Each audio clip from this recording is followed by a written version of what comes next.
CN Inside the Studio is proudly sponsored by F&M Bank.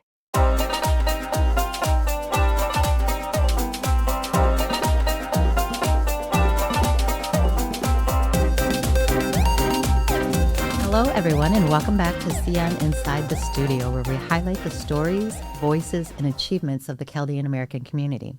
I'm your host, Sarah Kittle, and today we have a very special guest joining us. In communities, representation matters. Whether it's in business, education, public service, or leadership, seeing people from your own community step into roles that make a difference can be incredibly inspiring. Today, we're talking with someone who's doing just that. Our guest is the only female Chaldean police officer serving in West Bloomfield, a city that is home to one of the largest Chaldean populations in the country. Every day, she carries the responsibility of protecting and serving the public while also representing both women and the Chaldean community in a profession where diversity is still growing. We're going to talk to her about her journey into law enforcement, the challenges and rewards of the job, how her Chaldean upbringing shapes the way she approaches her work, and what it means to be a role model for the next generation. Officer Zena Daley, thank you so much for joining us today. Thank you for having me. So first, can you tell us a little bit about your background? Well, I was born and raised in Oak Park, and about 11 or 12, my mom moved us to Madison Heights and then Sterling Heights, which is where I still live now. Small family. I have a younger sister, a younger brother, very close, and I've been married for 20 years, have 3 of my own kids. I've been in law enforcement for 24 years now, and I currently serve as the Community Relations Officer for West Bloomfield. Nice. You said earlier that you started in Pontiac. Can you talk a little bit about that? Yeah, I went to the police academy when I was 20. I got my associate degree literally right after high school. I started that fall and went to the police academy when I was 20, which was kind of funny because I can't even buy my own gun at that point, so my cousin had to help me with that. I worked there for just shy of 3 years before they started to do layoffs and disbanded their police department, which I then went to Clarkson part-time until I came here to West Bloomfield. So, what made you decide to go into law enforcement? There's a handful of reasons. I really wanted to do something that I thought was going to be fun. So I wanted some excitement. I wanted to run around. I wanted to act, all the crazy police thoughts you have, like that's what I wanted to do. I wasn't really sure where I was going to go, where I was going to start, but I knew that I wanted to have fun doing it. I also wanted to help support my family. At that point in our life, financially, we needed a steady income, so I wanted to help support my mom and my family. And I didn't want a desk job. I wanted to make an impact on even one person's life. Like I know then I would say, I want to help people. And as I've gotten older and through the years, I realized it's really making an impact in someone's life. So you said that you have children. How does that work with your job? My oldest is 15. So when I was pregnant with him, I was working light duty, the front desk, and helping our records department at the time.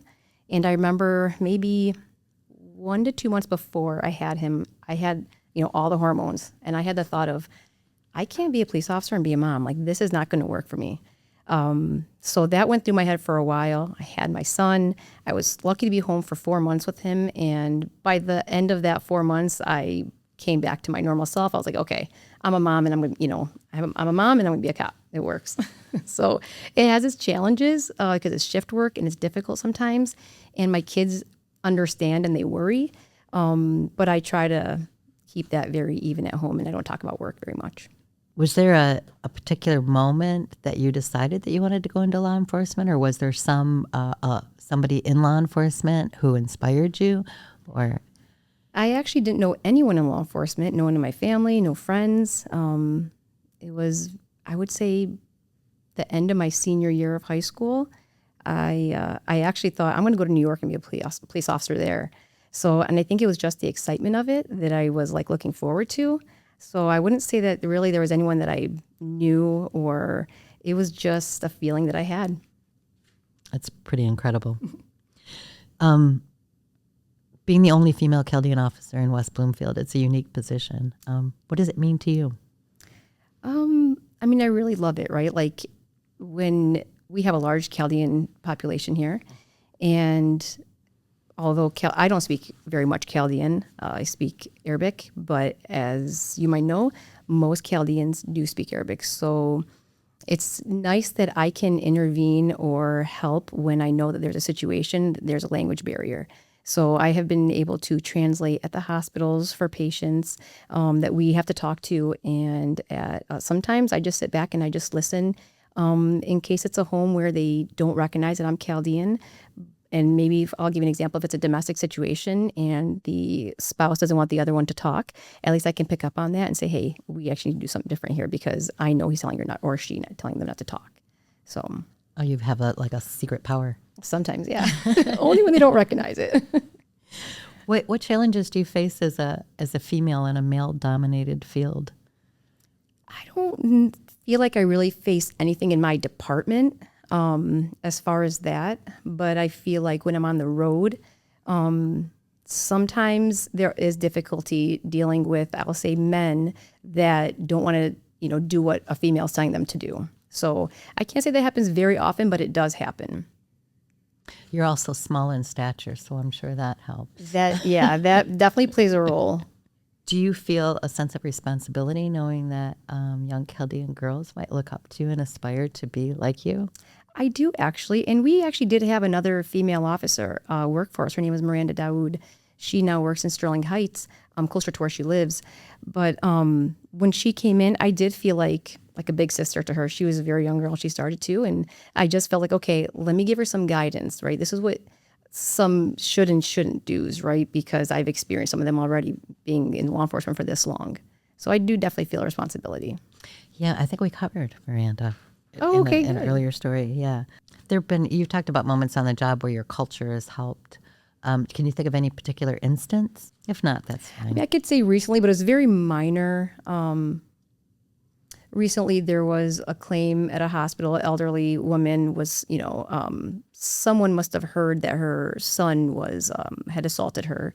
And the caregiver was trying to assist, and I was basically there to make sure the caregiver's truly, I don't know if she was a caregiver translator, I'm not sure what her actual role was there, but she was translating, actually asking the questions that we really needed her to ask and not, look, we're a tight community, right? And sometimes we want to cover for each other. Mm-hmm. So it's really making sure, are you asking the question we're asking you to say, and are we getting the right answer back? And that's very, like I said, very minor, but I know there's other situations. I just can't recall them right now. Is there anything from your culture, from your upbringing that guides you in certain situations? I don't really think so.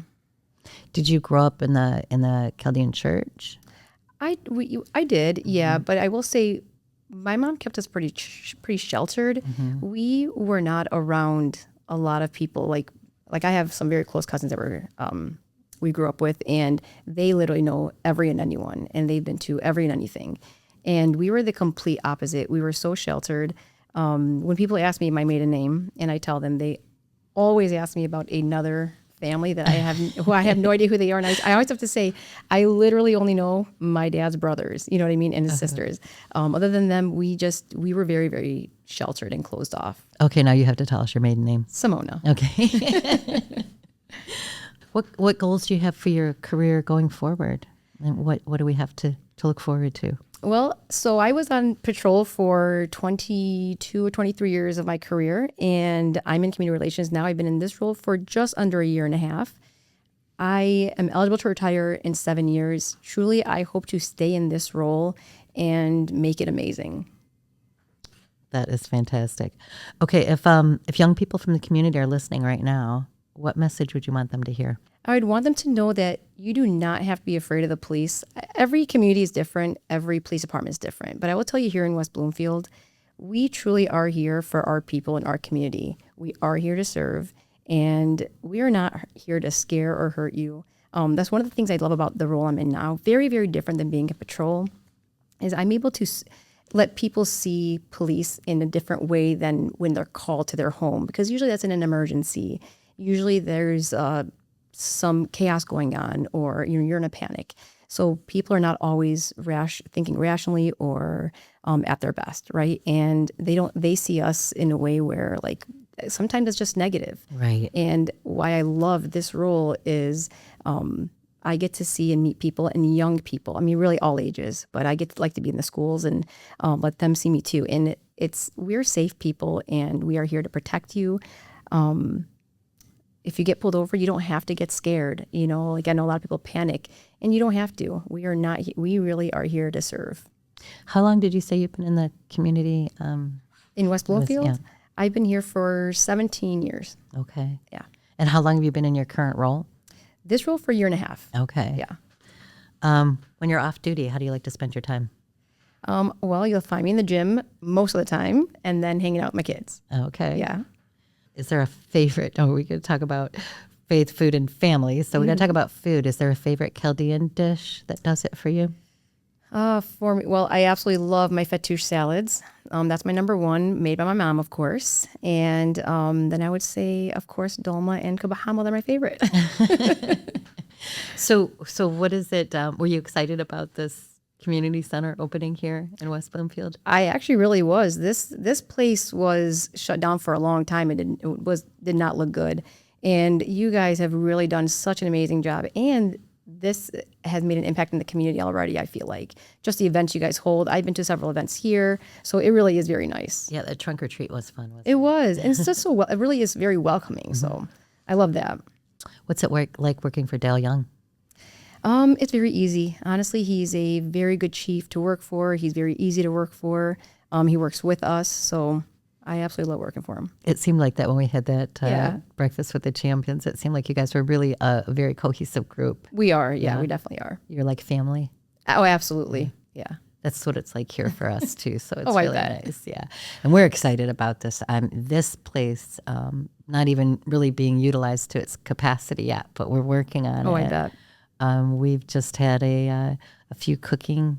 We've got the Chaldean cooking in the kitchen, but we just had an event that we're calling the Village Table, where we're getting elders in the community in here Oh, to eat, food and fellowship, but also inviting some young people too, so they can kind of be mentored by these community elders who don't necessarily like to be called elders. right. That's pretty awesome, though. Yeah. So that's what I mean. Like, it's so welcoming, and I just love that. And I actually did see there was a video, the restaurant across the street. I think he was here teaching. Yeah. Nona Maria's. Yep, family, yeah. They really happy that we're here. That's awesome. We've seen a lot more traffic, I think, on Walnut Lake Road Yeah. since we've been here too. So, and the library's just opened up. We're going to be teaching classes. Actually, Father Marcus is teaching classes on the Church of the East Oh, that's awesome. out of here. So yeah, there's a lot of synchronicity. It's a really good thing. So I just want to hear more about you personally. You said you have 4 kids. The oldest is 15. I have 3 kids. 3 My kids. oldest is 15. Okay. He's a freshman in high school this year. And that's been a pleasant change, I guess. Struggling a little bit, but we're making it. And then I have a 13-year-old boy. He's in 7th grade. And my baby, my daughter, she's 7 years old. Are any of your kids interested in going into the? Probably my daughter is always telling me she wants to be a police officer. So she's usually the one. My oldest, not so much. My middle boy used to when he was a little bit younger. And now he's more driven towards like, I want to be an engineer or maybe a lawyer. He could be a lawyer. He's always, arguing with me about something. So He's got skills. So you live in Sterling Heights. You work in West Bloomfield. Those are actually the 2 biggest populations of Chaldeans Totally, here in Michigan. What's the most exciting call that you have ever gotten? the most exciting, I've been on a couple, but one notable one, I think it was 2016. There was a car fire at one of the elementary schools that was actually going to be demolished the very next morning. I was working nights. I worked nights all my career until I got into this position. And I wasn't dispatched to it. A couple of our officers were on their way there. After I finished eating my lunch, I usually eat my car. I was like, you know what, maybe I'll start here. And one car fire is the same as every other car fire. No big deal usually. So I slowly start to head that way. And when I heard one of the officers call out for a supervisor saying, hey, you might want to get out here, I'm like, okay, something bigger than a car fire is going on. So I started making my way there. And I had seen, so it was on, where were we on? Long Lake. subdivision off of Long Lake. And so I'm coming from Pontiac Trail onto Orchard Lake. And when I look out at the boat launch as I'm driving, it was almost 1:32 in the morning. Light snow was falling, so just a dusting on the ground. I saw a car at the boat launch, and the doors open. I could see that its headlights were on. So I just thought that was odd. I'm like, well, there's a car fire. Maybe they're throwing away the lighter, the gas can or something, because this is kind of an odd situation here. So I turned in. I actually passed it. For about a second, I thought about, I'm like, no, I'm going to go just check it out in case. So I did. I was actually called to go do perimeter at this time. And there was 2 young boys, older teens in the car, and they ended up being the suspects in what ended up being a homicide. So your intuition. Yeah, something just, I passed, and I remember watching my video back. I drove by really slow, passed, and I was like, no, something's not right. And so I went back and talked to them for a little bit, saw they lived near where I was headed. I actually got all their information, let them drive away, and then took pictures of their shoe prints. And that is how we matched the suspect and with the prints on the scene. And we're able to find them in that subdivision later at their home. So it sounds like some good policing. Yeah. Yeah. How long ago was that? I think that was 2016. Yeah. I think you mentioned that. So 10 years ago. Yeah. Gosh. So yeah. So I don't imagine that your assignments now are as exciting. No, but they're a lot more fun now. I will say that. So I never thought I would be in this role. But I'm honestly, this is so different than doing patrol, and I do absolutely love it. It really is. You bring in the community aspect in, and I imagine you shine there because, I mean, I love doing it, so I hope that shows. And whether it's our social media, I'm usually trying to do stuff on there, and usually I try to get into the schools. This year I haven't done it as much. Try to meet the kids at lunchtime and just sit there, talk to them, different tables, and they get so excited. Sometimes I would do recess with them, so. And then all the community events that, the West Bloomfield Parks will hold, or if there's community events here, really all over. Sometimes they'll have ribbon cuttings, and I go to those, and it's just meeting people, letting them see us, and us knowing who they are as well. So it's just really nice. Definitely a fun role. Yeah, there's a lot going on in West Bloomfield too. The parks, there are so many parks, and there are so many events at the parks. I really, really appreciate that. If I could mention, for our youth, we are actually, so last year we got involved with Bloomfield Township, Auburn Hills, and Birmingham, and Rochester PD. They did a youth academy, and that was our first year joining them, to have our kids from 14 to 17 attend a 4-day camp in the summer. Usually, I think it was 8 to 3, or I think it's 8 to 3. Monday through Thursday, and they come in as a recruit, and they kind of get an idea of what we do. We teach them a little bit. We let them do some hands-on, and it's a really good time. So I'm going to start posting that on our social media, and I encourage families to sign their kids up. If you work in West Bloomfield, live in West Bloomfield, or go to the West Bloomfield School District, your child is eligible. So I would really encourage our community to get their kids involved just to see what it's like. This is not like, oh, I'm going to go be a police officer. Not necessarily. It really is just knowing what to expect from the police when you see them, when you meet them, when you interact with them. So you do social media. Do you do any of the social media trends? Not yet. We're so careful. It is so hard for me to get our people to do them. One of my friends here that came with me today, she actually was like, okay, let's try this one. So we're trying to start doing some of them, and we'll see how that goes. I know it's so hard to bomb. be serious and to tap into that as well. What positions are you guys looking for in the department itself? So we are looking for police officers. You'll see across the country, we are just down a number. So we definitely want to build up our patrol officers. We are also hiring dispatch and our cadets. And our cadet program is designed so that if you think you want to be a police officer or work in a police department, you come in here, we give you different duties. We've changed our job role where they now also do go out in the road, and they'll handle small things like unlocking a vehicle with electric keys in the car, or minor accidents, private property. So now they're learning to interact with the community, and they can also say, hey, I want to be a police officer, but now I think I don't. Or, hey, this is what I wanted to do, and this confirms this is what I want to do, and I want to do more. It's a part-time position, and for that role, what I do love is they work with you while you go to school to get your degree, until we can then hire you as a police officer and put you through the academy. And you've already got then real world experience. Exactly. Yeah. And they work our front desk. So when you come to our police department, they're the first faces you see. So they're always interacting with people. Like I said, now we've changed it, so now they're even out in the field interacting. It's a little different than when you're behind that window. So they're really getting that experience.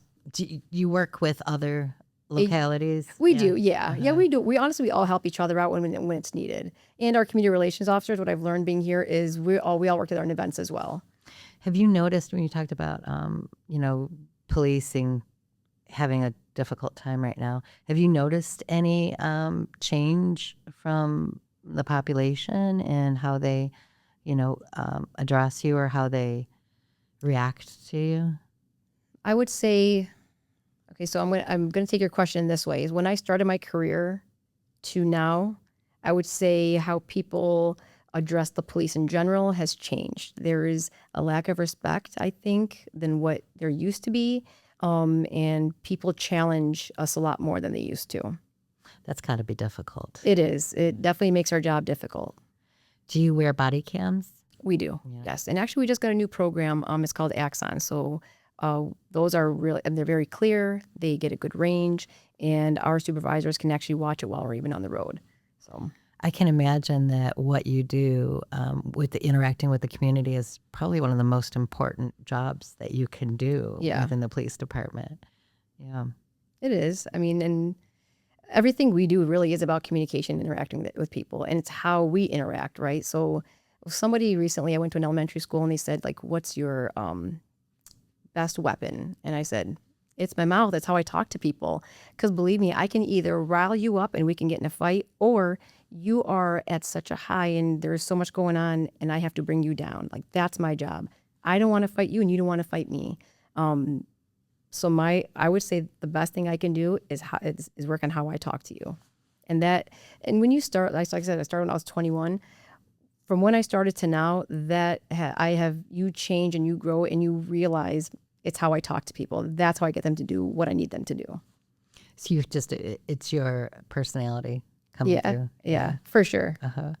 What would you like the people of West Bloomfield to know about the West Bloomfield Police Department? I would like them to know that we are all about community service. And when you are unsure what you need to do or what to do, or if you should call, you should feel free to call us and let us help you, guide you, whether this is something that's an emergency or not, or who you should call. Sometimes I say we're like an information desk, right? I would tell our cadets that when they would get frustrated, like, hey, people are asking me questions that is so easy to find. And I would say, well, think of it as your mom. Like, if your mom called you and asked you, she's not looking anything up. What would you tell her? Treat them the same way. We're like an information desk. When they don't know, they come to us.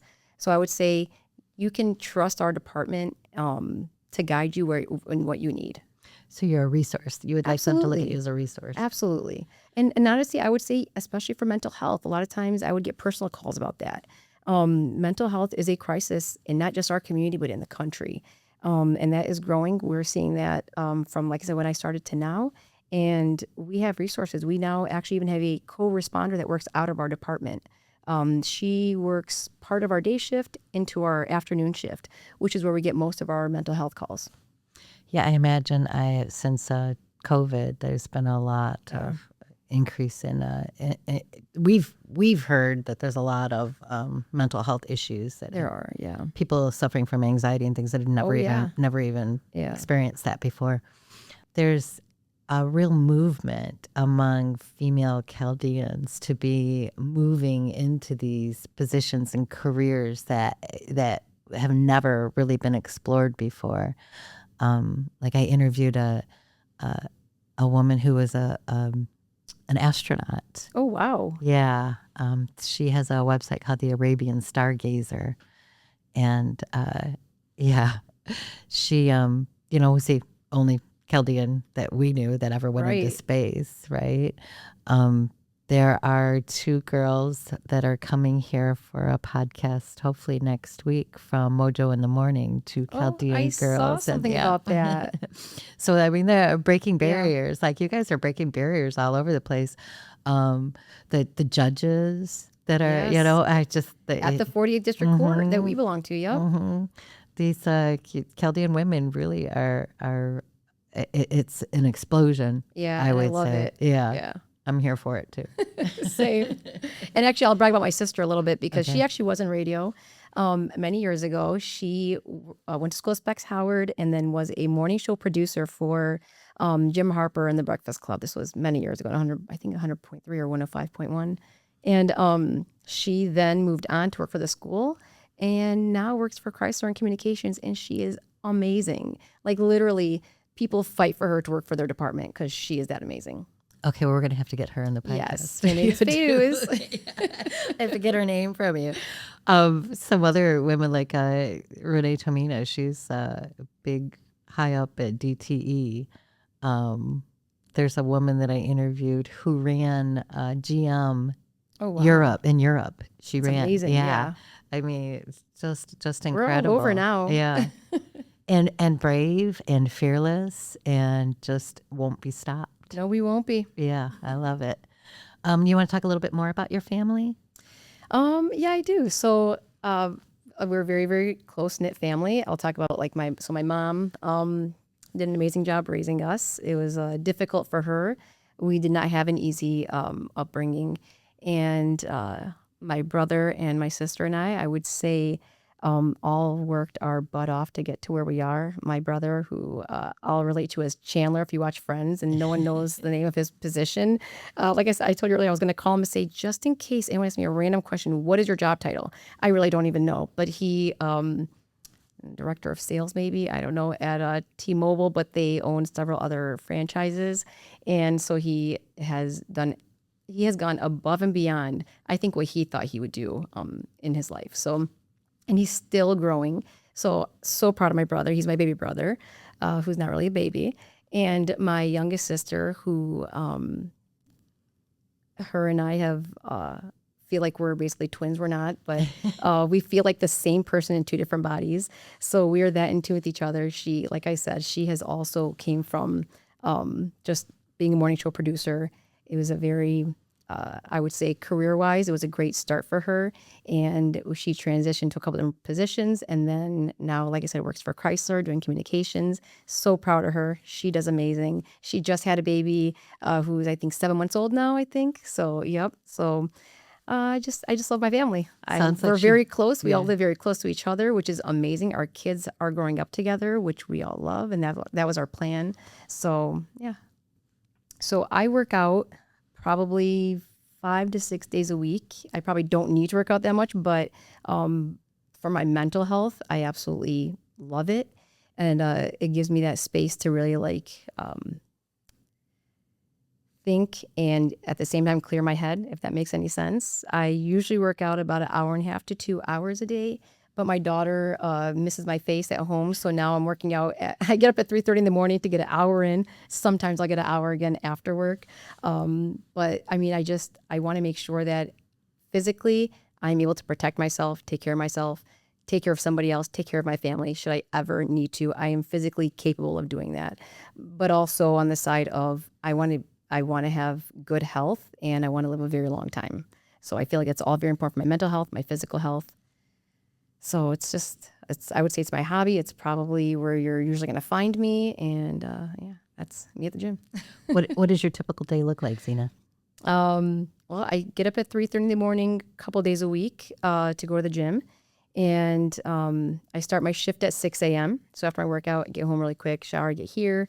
And I'm pretty busy. I'm like a catch-all in my division as well. So I'm usually pretty busy. And I leave here at 2 o'clock. Go right home, pick up my daughter from school, and either go back to the gym for 1 hour or I start my cooking and my cleaning and, the whole homework and going through Power School, as probably a lot of parents would know, to make sure my kids' stuff is turned in and their grades are good. So just doing the mom thing. That's pretty much, I'm pretty easy breezy. So work and home. How nice is it to have a day shift now?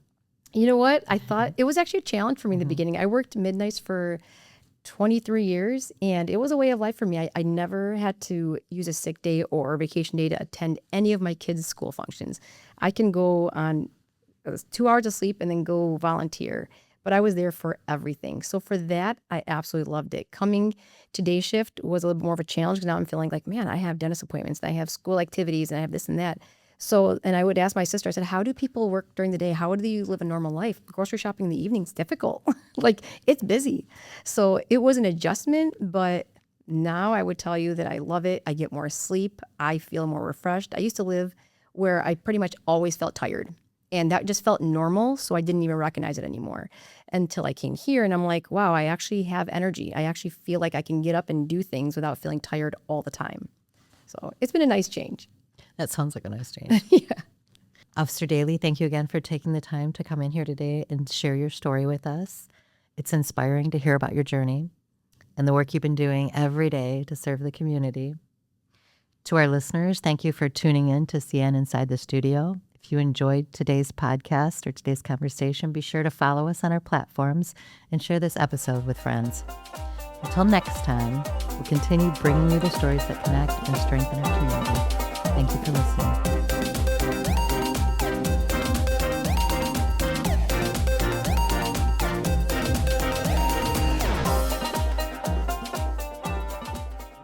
CN Inside the Studio is proudly sponsored by F&M Bank.